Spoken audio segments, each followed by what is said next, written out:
All right, yeah. Yeah, more scary stuff for the run up to Halloween. Uh 12 viral scary videos or scary stories from MrBallen. Yeah, MrBallen is fire. Probably the best storyteller in the whole YouTube social media world. Probably I'd say he's fire at it. But yeah, let's go. This is why you should always check under your bed for monsters. In 2012, a young woman who is on the phone with her boyfriend walks downstairs to the lobby of her apartment building, collects her mail, and then heads back up to her room. She sits on her bed to start sifting through the mail when she drops her phone and it falls under the bed. She lies down on the ground to try to reach her arm out to grab her phone when she notices something horrible underneath her bed. A man is lying underneath her bed with his back to her. He's in the fetal position. She manages not to scream. She grabs her phone and says to her boyfriend, "Hey, I gotta go shower. I'll call you back." And she quickly runs into the bathroom, locks the door, turns on the shower, and then jumps out her first floor window. Once she's safely across the street, she calls the police, who quickly arrive, and they go inside and they come out with a deranged, skinny-looking man. Before they take him away, one of the officers walks over to her with a very grim look on his face. He looks at her and he just says, "We found him standing outside of your bathroom holding a knife. He was waiting for you." This is why you should never open your door for strangers. That's crazy. That's like that story. I don't know whether it's true or not, or kind of an urban myth. But of the woman who's home alone gets a knock on the door, it's a young lad, and it's raining and that, and he's like, "Look, I got nowhere to stay. Can I stay here?" And then she feels sorry for him, lets him in, but she thinks he's probably gonna steal stuff. So she's like, "You can sleep, but you go in the morning, but you sleep on my floor, so I can keep an eye on you." Which that's pretty weird in itself. I don't know how I could sleep with some random person just sleeping there, but that's what the woman done. And then she's in bed, he's lying on the floor, and then he says to her, "Oh, can we go out to get something to eat?" And she's like, "No." And then he's like, "Come on." Like, and she's like, "No, if you're hungry, go and make something to eat. Or we're not going out to eat." And he's like, "No, no, I really need to go out. Like, we need to go out to get something to eat." Like, and he just kept going on and on and on about it to the point where the woman was like, "Fine, let's go get something to eat. Right, let's go." And then so as they leave outside the house, the boy straight away says, "I didn't really want to get something to eat, but there's someone lying under your bed." So the boy saw it and wanted her out, like got her out. But saying that now, there's a lot of things that don't sound real about that. But yeah, let's carry on. 2013, a woman let her dog out to use the bathroom one more time before bed. After only a few minutes, she starts hearing scratching on her door, which is typically the sound her dog makes when he's ready to come in. But it just seemed way too soon for him to be done being outside. So she decides to look through the peephole to make sure it really is her dog. But what she sees is terrifying. A deranged looking man is right outside her door, staring intently at her door handle, waiting for it to turn open. As she's looking in horror, unable to do anything, he starts scratching at the door as hard as he can, never leaving his gaze from the door handle. She manages to stifle a scream, she backs away and realizes her dog is still outside. So she goes to the side window, but there's no sign of her dog, and so she goes back to the door to see if maybe the man's moved. He hasn't moved, his mouth is open, and he's staring directly at the peephole. Then he turns around and walks away. With the man gone, she discovers her dog unharmed, his leash had just been cut. But that means he had a knife.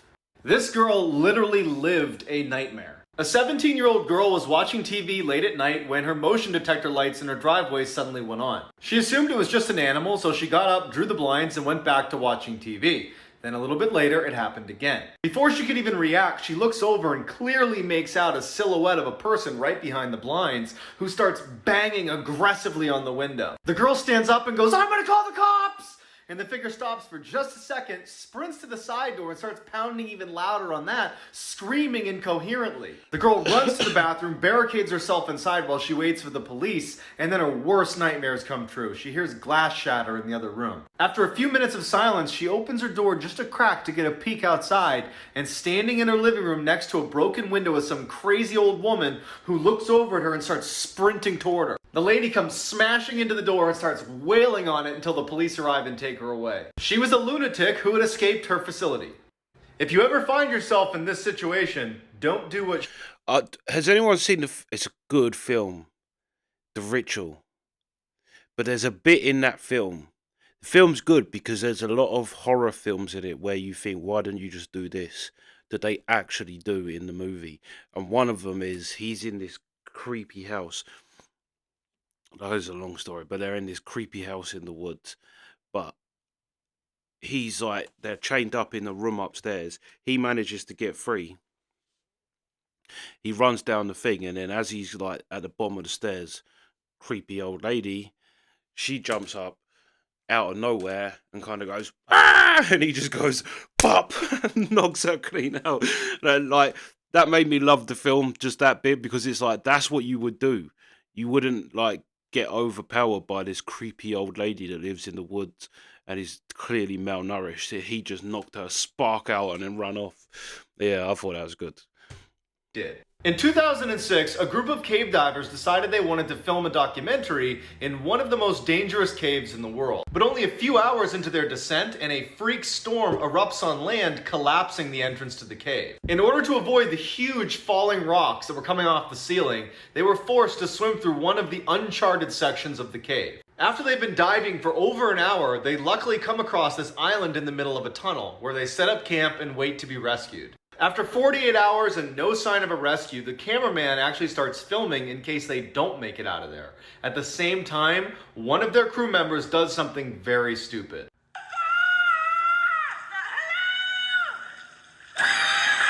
If you scare easily, I wouldn't watch this video. In 2013, a mine explorer found this entrance to an abandoned mine and decided to go have a look around. He decides to film his experience and upload it to his YouTube channel, where he had uploaded hundreds of other videos of him exploring mines, but he never once references the paranormal or ghosts or anything like that, until this video. As soon as he steps foot inside, he tells the camera that he has a really uneasy feeling about being there and wonders if he should even keep going, but he does. Everything seems pretty normal until he gets to a section in the mine where there's a bunch of chains hanging down from the ceiling. He hears something in the back of the tunnel, so he pulls his flashlight out and he shines it towards the back, and he sees a chain swinging, and it shouldn't be, because there's no draft and he's all alone, and you can tell he's scared by the way he starts talking. Although he's totally freaked out, he wants to know what's causing the chain to swing, so he goes farther and farther into the mine until he hears something. People whispering in every direction. He gets totally spooked and runs out. If you don't want to sleep tonight, watch the whole video. This is why you should always lock your doors. A junior in high school was home alone working on a paper while his parents were out to dinner. All night he sits with his back to his door, sitting at his desk with his noise-canceling headphones on. Around 11 o'clock he takes his headphones off at the same time his parents are returning to the house, and he hears his mom from downstairs yell, "Hey Adrian, what happened?" Confused, he runs downstairs and sees right away what she's looking at. Muddy footprints all over the rug. He tells her, "I didn't leave my desk."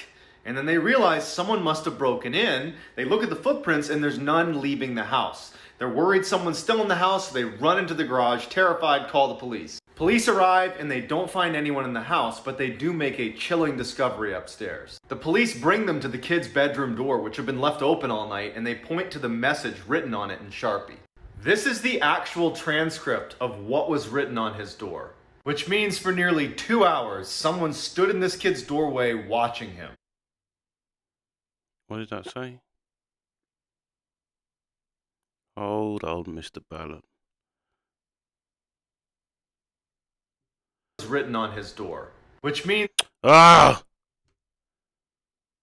Right. 8:47, I see you. 8:53, you forgot to lock the back door. 8:59, you seem focused. 9:24, turn around. 9:47, look at me. 10:15, look at me. Look at me. Look at me. Of what was written on his door, which means for nearly 2 hours, someone stood in this kid's doorway watching him. I was not ready for the ending to this one. In the early 2010s, two 15-year-old friends were camping at a state forest with their families. One night, the friends decide they want to go explore the woods around their campsite, but they want to see how far they can get without using a flashlight. A little ways into their trip, they start to hear some whispering behind them, and they quickly turn around, pull out their flashlights, and start looking for what was making the sound. After a short search, they don't find anything, and so even though they're a little bit freaked out, they decide to put their flashlights away and carry on into the woods. After a little while, they start to hear the whispering again. So they pull out their flashlights. Now they're determined to find out what the heck is making this sound. They do a very thorough search. They don't find anything, and at this point, they're too freaked out, and they decide to start heading back. As they start retracing their steps, they see what was making the sound. A woman comes out from behind a tree, crawling towards them, muttering random words. She sees them, stands up, and says, "Oh, I'm sorry. I'm looking for my campsite." They're a half mile from the nearest campsite. You only have about 13 minutes from the warning to the arrival of a tornado. Keep that in mind as you watch this. In 2017, a woman living in Oklahoma heard the eerie tornado siren going off outside her car, and she started filming.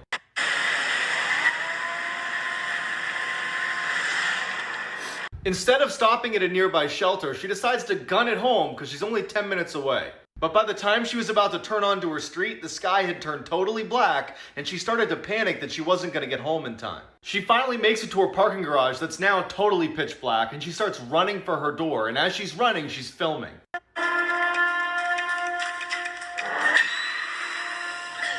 Let this be a reminder that there really are monsters out there. In 2007... That's twice MrBallen's got me with one of them. Night.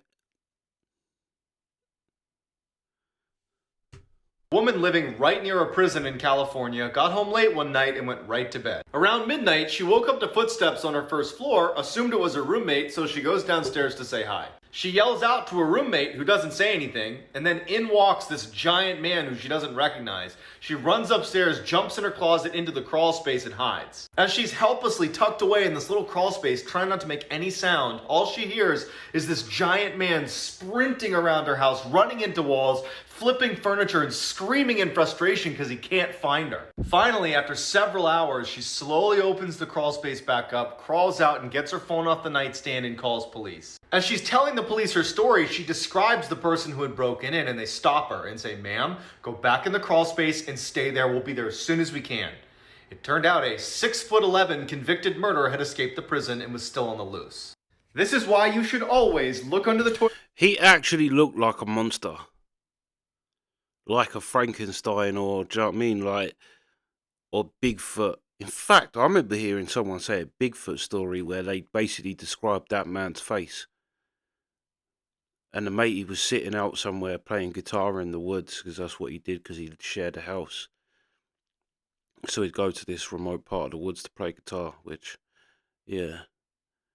But behind him, he saw a face. But what he described actually looked more like that man. He might have had an encounter with that man and thought it was Bigfoot. That man was terrifying looking. I've seen him in shorts, but I've never clicked the video because I thought he was just like a made-up person, but jeez. Seat before you sit down. In 2003, over a 5-day period in London, 3 women showed up to hospitals with the same mysterious symptoms. They say they woke up with these horrible bite marks on the backs of their legs, and then while they're at the hospital, they become paralyzed and die. Despite their similar symptoms, the women had nothing in common except that they had recently been to the same pub. Authorities immediately shut it down and do a thorough search inside of the pub, but can't find anything deadly, until one of the detectives goes to use the pub's bathroom. As he's about to sit down, he thinks he sees something moving in the toilet, so he gives it a little kick. Hiding in the toilet was one of the world's largest and most poisonous spiders, the Brazilian wandering spider, and now they needed to catch it. That's terrifying. I can confirm that this is a true story. That's terrifying, especially being in this country. What's it doing? Must have just got out. Must have been someone's, like, pet, I guess. But how did it survive? It must have been summer. As soon as winter come around, that thing gonna die. But yeah, that's crazy that you get bit. I mean, you hear about that in Australia, but in England's crazy.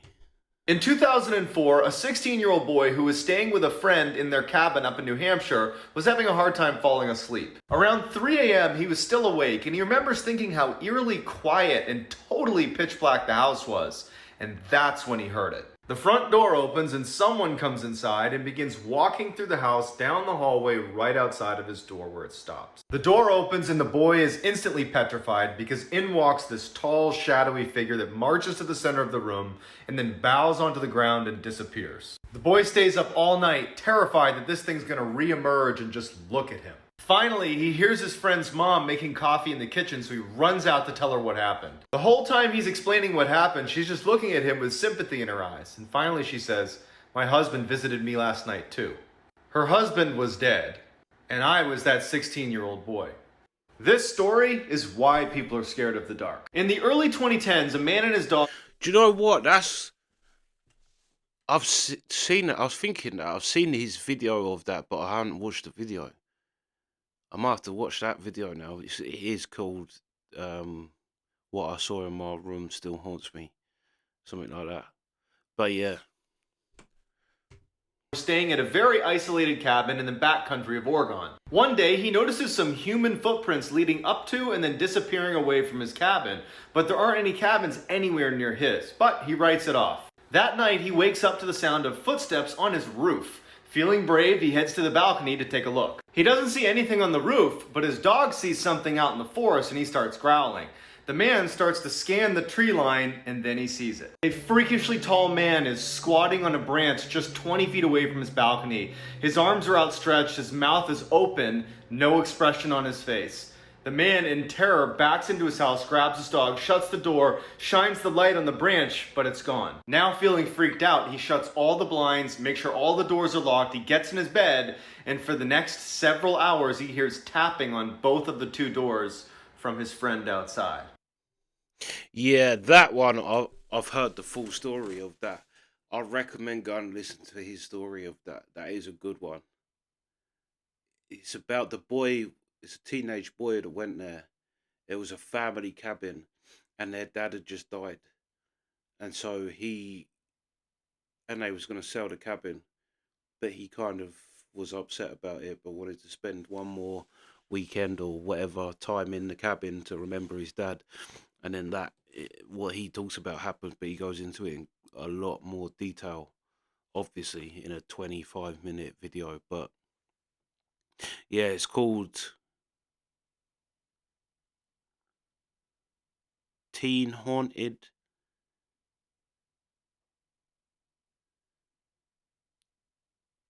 Teen Haunted in a Cabin or something, in the cabin in the woods or something like that.